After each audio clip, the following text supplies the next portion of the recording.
Do do do do do do da dum dum da da dum.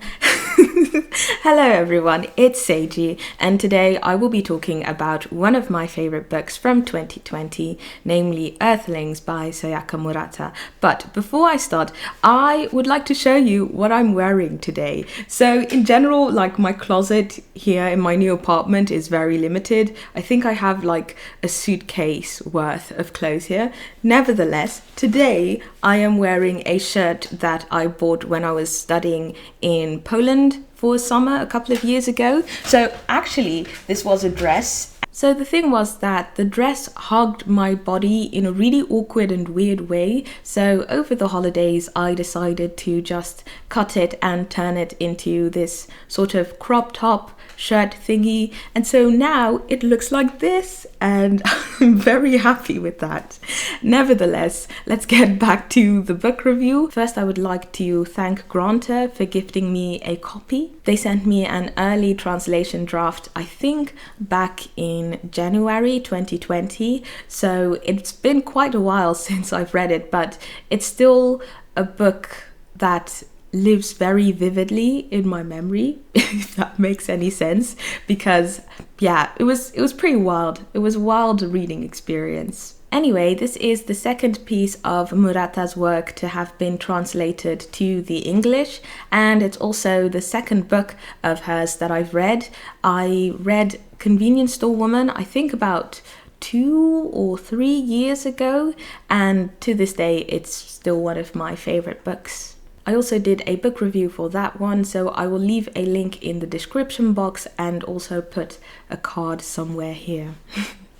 Now, before I jump into the review, I would like to give a content note because this book does contain both sexual and physical abuse. Okay, so Earthlings is the story of a young girl named Natsuki who owns a magical wand and a transformation mirror. Together with her cousin Yu, she spends her summers in the mountains of Nagano at her grandmother's house, dreaming of all sorts of worlds. However, when terrible events threaten to separate the two forever, they make a promise: survive no matter what. Fast forwarding several years later, Natsuki is a grown woman. She lives a quiet life together with her asexual husband, trying to survive as best she can by pretending to be normal. Life, however, still isn't easy. The demands of Natsuki's family are increasing. Her friends are wondering as to why she's still not pregnant, and the dark shadows of her childhood continue to follow her. Natsuki decides to flee the suburbs for the mountains of her childhood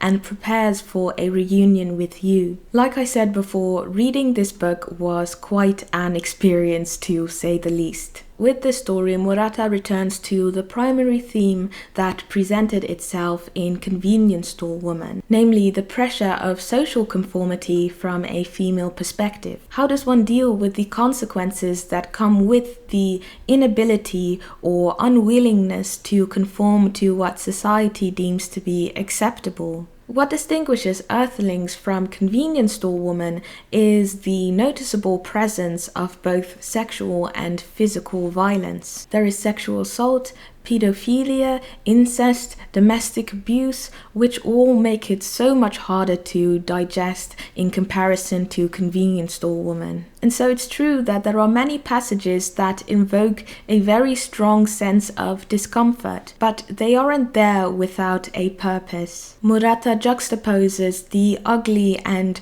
dark underbelly of society with its surface level, thus showing the hypocritical and problematic side of society, as well as what happens when the two aforementioned layers collide. For instance, in the story, Natsuki undergoes a multitude of terrors, but when people within society take notice, they either turn a blind eye, tell Natsuki off, or just gaslight her. As a result, Natsuki creates an entirely new reality for herself as a measure for her to survive. She considers herself to be this powerful sorceress from another planet with the ability to do all types of fantastical things. Something that I particularly felt to be very impressive about this book was the way in which Murata managed to blur the lines between reality and the one that Natsuki created. Natsuki also has her own view on society,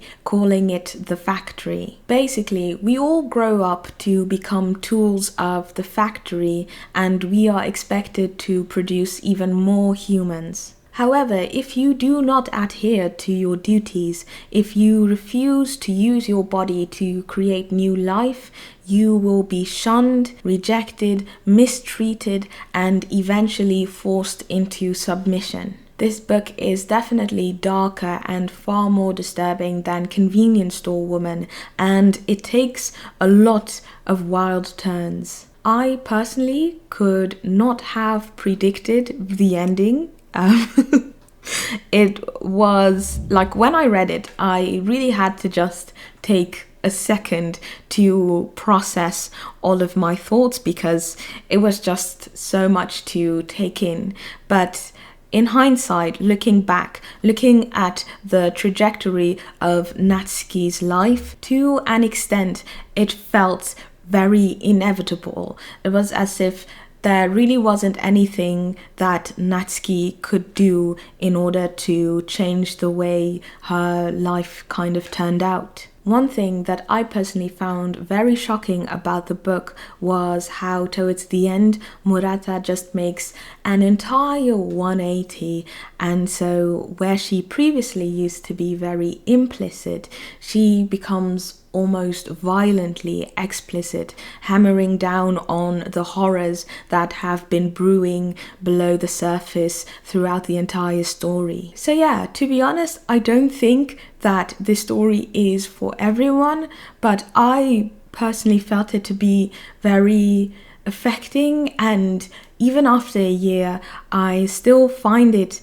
rather hard to put my feelings into words, if that makes any sense.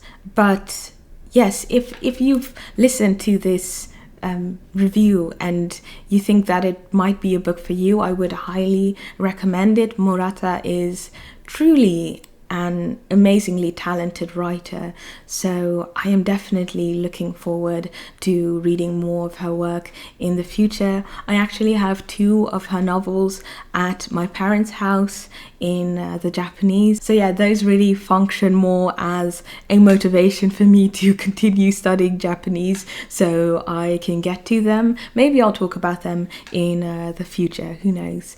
Nevertheless, that's everything that I had to say with regards to Earthlings. If you enjoy the content that I make, perhaps consider joining my Patreon or gifting me a coffee. It does help a lot with ensuring that I will be able to continue making these types of videos in the future. You can easily also support me by just liking, commenting, subscribing, hitting the bell button. That helps so much.